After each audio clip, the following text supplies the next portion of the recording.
Bridge course 2026-27 अंग्रेजी student work book class 9। तो विद्यार्थियों, इसके पहले भी मैं वीडियो अपलोड कर चुका हूं ब्रिज कोर्स की इंग्लिश की।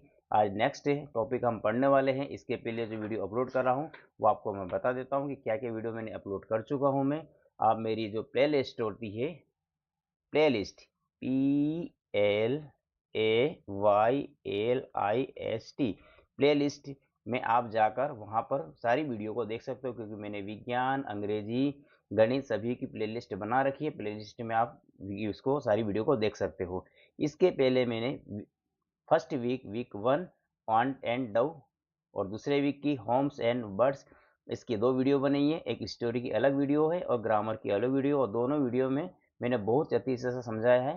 फर्स्ट वीडियो के अंदर मैंने स्टोरी को समझाया है और सेकंड वीडियो में ग्रामर को बहुत ही इजी रूप से समझाया है, ताकि आप बच्चे छोटे से छोटे लैंग्वेज को भी अच्छी तरह से आप समझ लोगे।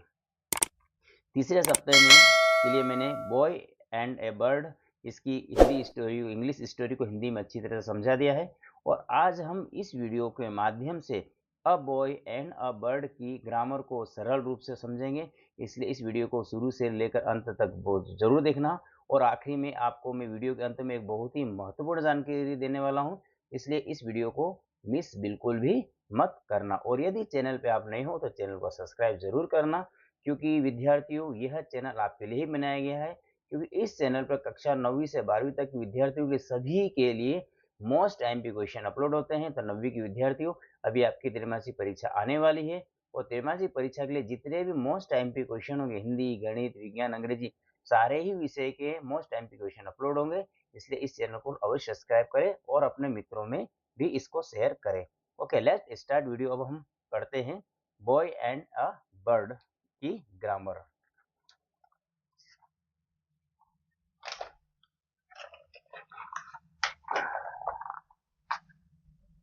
यहाँ से स्टार्ट करते हैं, क्योंकि इस चैप्टर के मैंने क्वेश्चन आंसर और स्टोरी को पहली वीडियो में समझा चुका हूँ। हम यहाँ स्टार्ट करते हैं इसकी ग्रामर।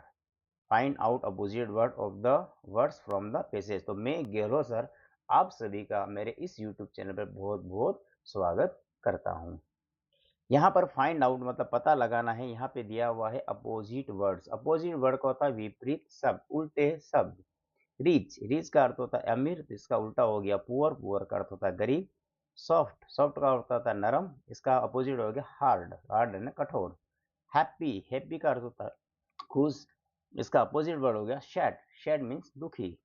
अगली, अगली का अर्थ होता है कुरूप या बदसूरत। ब्यूटीफुल का अर्थ होता है सुंदर। अर्थ, अर्थ का अर्थ होता है पृथ्वी। और स्काई, स्काई का अर्थ होता है आकाश। इस प्रकार से अपोजिट वर्ड कंप्लीट होते हैं। आप अपनी कॉपी के अंदर बिल्कुल नोट कर लेना। Let's learn grammar. यहाँ देखते हैं वर्ब। वर्ब ध्यान रखना विद्यार्थी, वर्ब दो प्रकार की होती है, एक मेन वर्ब होती है और एक हेल्पिंग वर्ब होती है। मेन वर्ब और हेल्पिंग वर्ब। एक्सप्रेसिंग, ये एक्शन को, क्रिया को बताती है, और ये यहाँ पर हेल्पिंग वर्ब इज, रनिंग और कैन स्विम। आपको मैं अलग से बता देता हूँ कि कौन कौन सी मेन वर्ब होती है और कौन कौन सी अपोजिट वर्ब होती है, हेल्पिंग वर्ब होती है। जैसे ईट, EAT, ईट मतलब खाना। PLAY, प्ले मतलब खेलना, क्योंकि इसमें एक्शन हो रहा है। ईट यानी खाना, प्ले यानी खेलना। रन, RUN, रन मीन्स दौड़ना। राइट, WRITE, राइट मीन्स लिखना। SEEC, सी मतलब देखना। तो ये होती है मेन वर्ब। अब आपको बता देता helping verb, HELPING, helping verbs. Helping verbs जो कि मदद करने वाली क्रिया यदि कौन कौन सी होती है? Am, is, are, was, were, ये सब हेल्पिंग वर्ब है। Am, is, are, was, were, have, has, had, do, does, did, extra और भी होती है। ये सभी हेल्पिंग वर्ब होती है और ये मेन वर्ब होती है। क्लियर हो गया, आ गया होगा समझने की हेल्पिंग वर्ब और मेन वर्ब क्या होती है।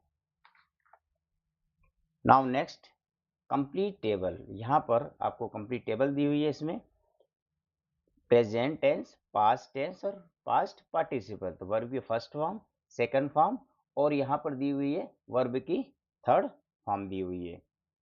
सिंग, सिंग का अर्थ होता है गाना, सेंग गाया और संग गाया है, इसका सेकंड और थर्ड फॉर्म है ये। राइट लिखना, रोट लिखा और रिटन इसका अर्थ होता है लिखा है। क्योंकि ध्यान रखना, याद करने का जो सरल तरीका होता है कि विद्यार्थियों, जो वर्ब की फर्स्ट फॉर्म है उसके आखिरी में ना आता है, वर्ब की सेकंड फॉर्म होती है उसके आखिरी में आ आता है, और जो वर्ब की थर्ड फॉर्म होती है उसके में आता है आ, ए आता है या चुका है, या चुका है आता है। इस प्रकार से आप याद करोगे तो वर्ब फॉर्म याद हो जाएगी। जैसे राइट, राइट मतलब लिखना, रोट मतलब लिखा और रिटन मतलब लिखा है या लिख चुका है। बिगिन, बिगिन का अर्थ होता है शुरू करना, बेगैन इसका अर्थ होता है शुरू किया, किया आगे मात्रा आ रही है, और बिगन, बिगन का अर्थ होता है शुरू किया है या शुरू कर चुका है। स्टार्ट, स्टार्ट का अर्थ भी वही होता है शुरू करना, स्टार्टेड शुरू किया, और स्टार्टेड शुरू किया है या शुरू कर चुका है। यहाँ पे इसकी सेकंड और थर्ड फॉर्म दोनों सेम होती है। ड्रॉ, ड्रॉ मतलब खींचना, ड्रू मतलब खींचा, ड्रा मतलब किसी आकृति को बनाना, ड्रॉन मतलब खींचा है या खींच चुका है। इसी प्रकार से चोस यानी ये चुनना होता है, चॉस चुना, और चोसन यानी चुन चुका है, चुना है। फॉल घिरना, फैल घिरा, फॉलन घिर चुका है। टेक लेना, टुक लिया, टेकन लिया है। प्ले खेलना, प्लेड खेला आगे मात्रा आएगी खेला, फिर प्लेड खेल चुका है या खेला है। स्पीक इसका अर्थ होता है बोलना, स्पोक बोला, स्पोकन बोला है या बोल चुका है।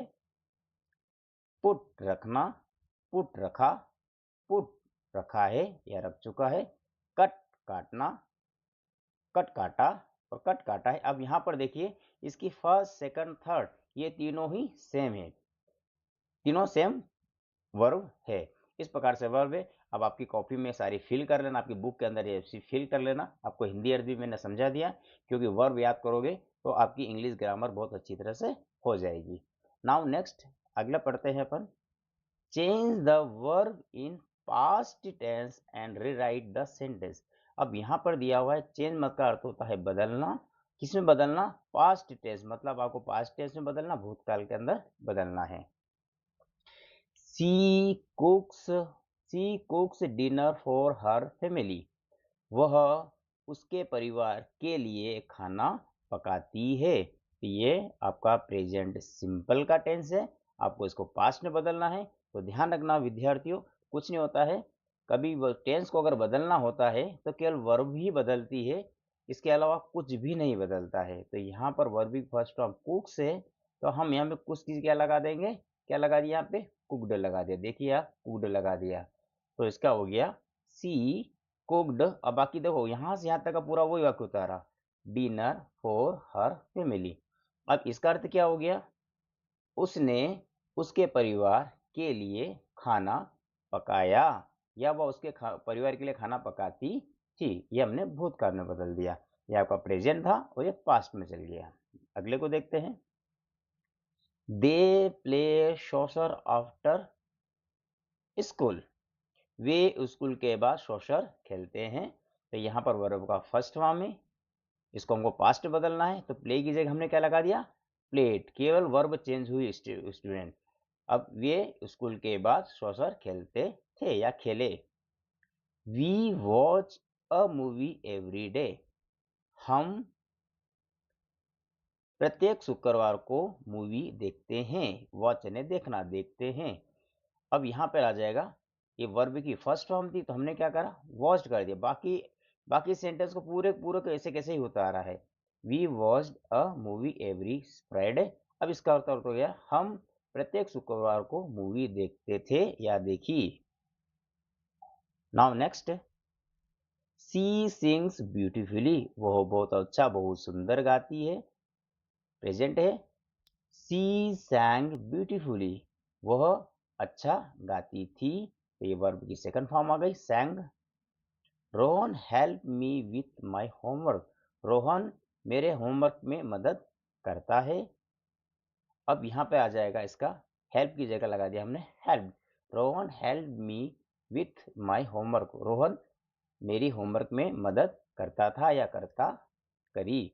इस प्रकार से हमने क्या करा कि प्रेजेंट को पास्ट में बदल दिया। तो ध्यान रखना विद्यार्थियों, कभी भी टेंस को बदलते हैं तो केवल वर्ब ही बदलती है, इसके अलावा आपका कोई चेंज नहीं होता है। नेक्स्ट आगे पर देखते हैं।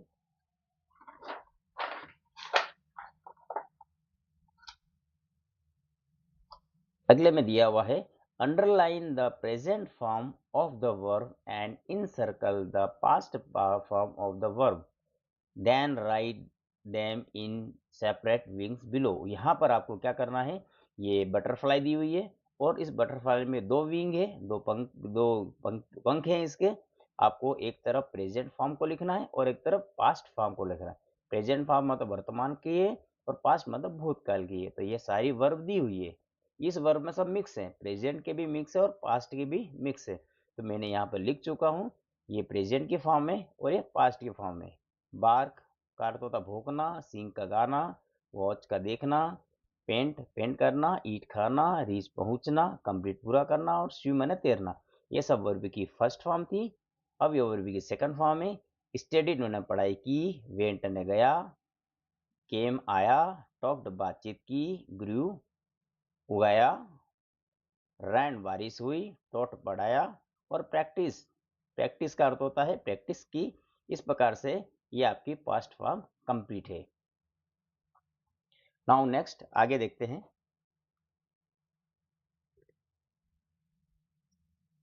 Choose the right verb from bracket. अब यहाँ पर आपको क्या करना है, ब्रैकेट के अंदर आपको सही वर्ब भरना है।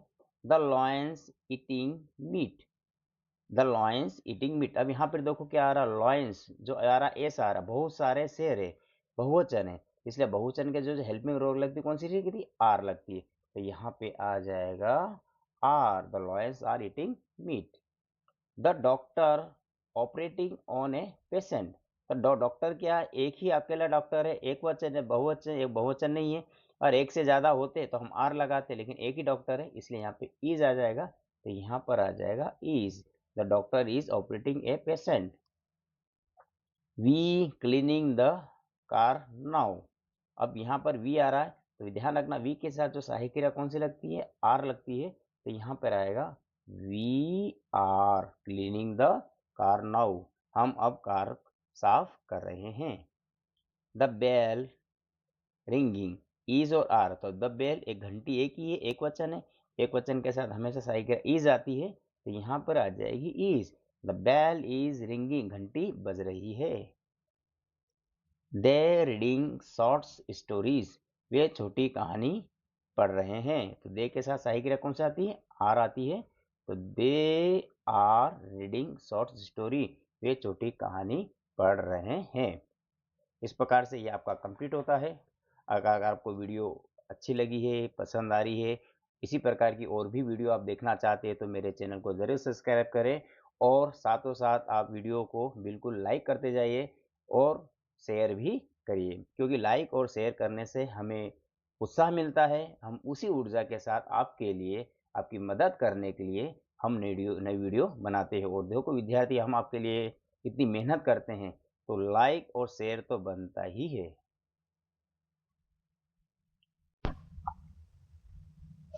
Rearrange the lines to form of a correct application. यहाँ पर एप्लीकेशन दी हुई है, पूरी एप्लीकेशन लिखी हुई है, 1 से लेकर 8 तक सारी एप्लीकेशन लिखी हुई है, लेकिन जो सीक्वेंस है वो सब आगे पीछे है, कोई नंबर है कोई सब आगे पीछे दी हुई है। आपको इनको सबको एक क्रम से जमाना है। तो पहले नंबर पे क्या आएगा, दूसरे नंबर पे आएगा, सारों को क्रम से जमाना है। तो यहाँ पर देखो सबसे पहले हम क्या लिखते हैं, द प्रिंसिपल लिखते हैं। तो तीसरा नंबर पे पहले आ जाएगा द प्रिंसिपल लिख दिया। इसके बाद क्या आएगा, आपको तारीख लिखते हैं। इस प्रकार से ये तारीख आ गई है आपकी।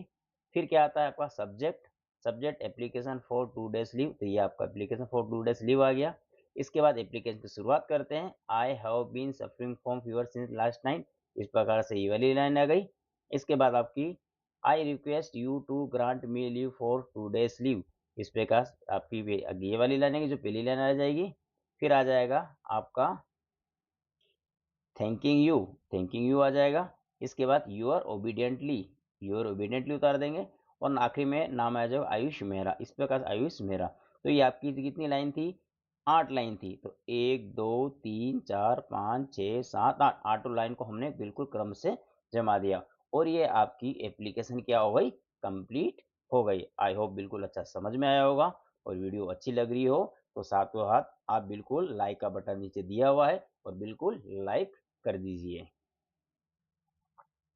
नेक्स्ट है, write an application to the principal requesting 3 days leave as you are not feeling well. यहाँ पर आपको एप्लीकेशन लिखना है 3 दिन की छुट्टी के लिए, कि आप ठीक नहीं है, स्वस्थ नहीं है।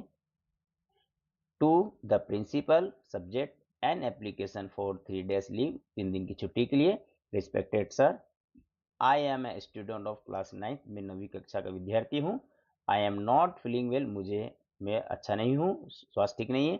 आई सो इसलिए I need leave for 3 days leave, मुझे 3 दिन की छुट्टी की आवश्यकता है। तारीख फ्रॉम, यहाँ पे तारीख लिखी हुई लिख देना आप।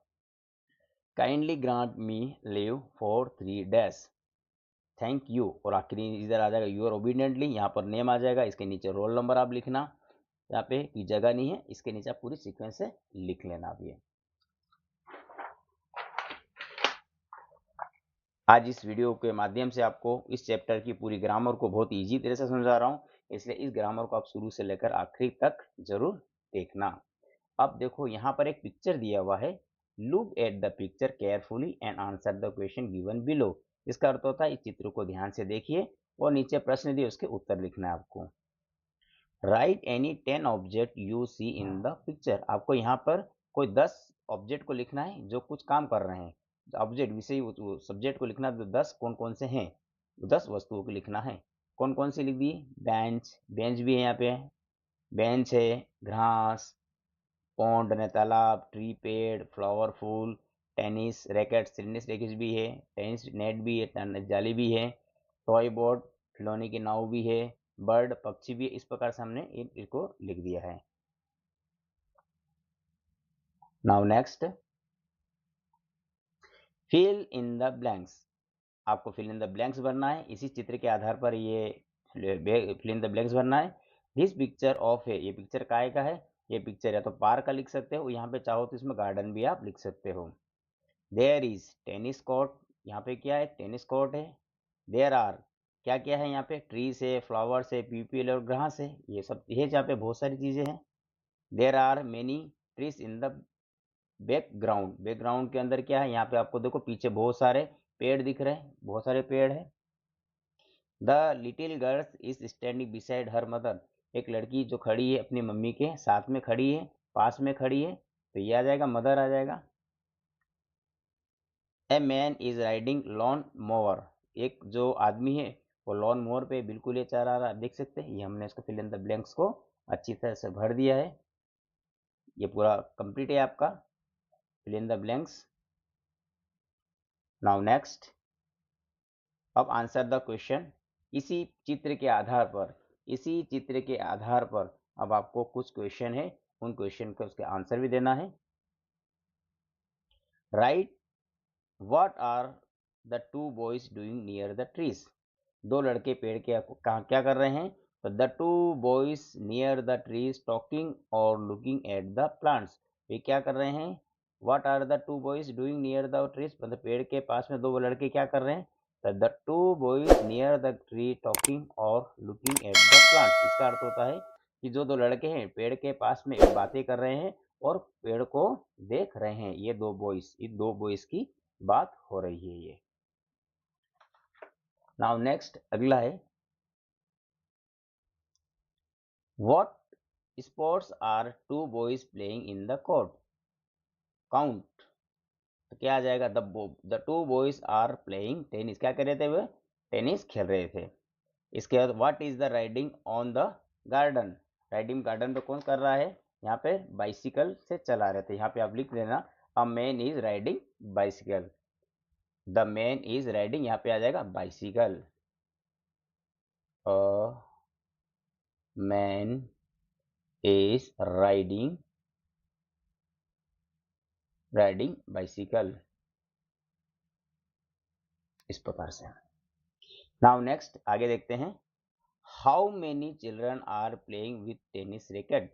टेनिस रैकेट से कितने बच्चे खेल रहे हैं? तो टेनिस रैकेट से आप देख लीजिए कितने बच्चे खेल रहे हैं, 2 जने खेल रहे हैं।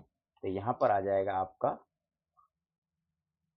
2 children are playing with tennis rackets, 2 बच्चे टेनिस रैकेट से खेल रहे हैं। What object is floating in the water near the boy. अब toy boat is floating in the water, पानी में क्या है? तो पानी में नाव तैर रही है। आप देख सकते हैं ये पानी में नाव के बारे में बात है। नाउ नेक्स्ट है, name any 4 activity show in the picture. अभी पिक्चर में 4 एक्टिविटी बता दे, क्या क्या हो रहा था? प्लेइंग टेनिस खेल रहे हैं, राइडिंग या राइडिंग बाइसिकल चला रहा है। फिर इसके बाद यहाँ पर फ्लोटिंग ए टॉय बोट, मतलब फ्लोट के अंदर टॉय बोट तैर रही है। फिर वॉचिंग द प्लांट, पेड़ को देख रहे हैं। इस प्रकार से 4 क्रियाएं यहाँ पर शो हो रही है। Now next, read the following statement and right true और फॉल्स ईच। अब यहाँ आपको इसी के चित्र के आधार पर कुछ प्रश्न दिए हुए हैं। A boy is watching plant, बिल्कुल सही है। लड़का पेड़ को देख रहा है, सत्य आएगा, ट्रू है। A man is riding A bicycle, एक आदमी बाइसिकल चला रहा है, ट्रू आएगा, ये भी सत्य है। देख लीजिए आप, ये लड़के पेड़ को देख रहे हैं, ये लड़के पेड़ को देख रहे हैं और ये आदमी बाइसिकल चला रहा है, बिल्कुल राइट आएगा। 2 बॉयज आर प्लेइंग टेनिस, बिल्कुल ट्रू है, 2 लड़के खेल रहे हैं tennis. A toy boat is floating in the water, एक खिलौने की नाव पानी में तैर रही है, ये भी सत्य है, बिल्कुल। A women is standing with a girl, एक एक महिला लड़की के साथ खड़ी है, ये भी ट्रू है, देख लीजिए, बिल्कुल। यहाँ पर ये नाव तैर रही है, ये महिला इस लड़की के साथ खड़ी है, इसलिए यहाँ पर ये जितने भी आएंगे वो सभी क्या आएंगे? ट्रू होंगे। अब का क्वेश्चन दिया हुआ है, right A small paragraph describe the picture. Picture के ऊपर आपको थोड़ा सा पैराग्राफ लिखना है। तो इसमें क्या क्या था? This is a beautiful scene of a park, ये बहुत ही पार्क का सुंदर सीन है। 2 बॉयज आर प्लेइंग टेनिस, 2 लड़के टेनिस खेल रहे हैं। A man is riding his bicycle, एक आदमी उसकी साइकिल से चला रहा है। A women and a girl are standing together, एक महिला और लड़की साथ में खड़ी हुई। और भी इसमें छोटे वाक्य को अपने मन से बनाकर आप लिख सकते हैं। इस प्रकार से आपका ये वाला चैप्टर कंप्लीट होता है। नाउ नेक्स्ट वीडियो में आपको ए टॉक विदाउट हियरिंग, ये स्टोरी को आपको बहुत ही सरल और हिंदी रूप से ज़रूर समझाऊंगा मैं। और अभी तक आपने चैनल को सब्सक्राइब नहीं करा है तो इस चैनल को ज़रूर सब्सक्राइब करें। और अगर आपको ये वीडियो अच्छी लगी हुई हो, पसंद आई है, तो प्लीज़ इस वीडियो को आप ज़रूर लाइक करिएगा, क्योंकि इसी प्रकार की वीडियो हम इस चैनल पर बनाते हैं और यह चैनल आपके लिए उपयोगी है, इसलिए इस चैनल को ज़रूर सब्सक्राइब करें। Thanks watching for this video.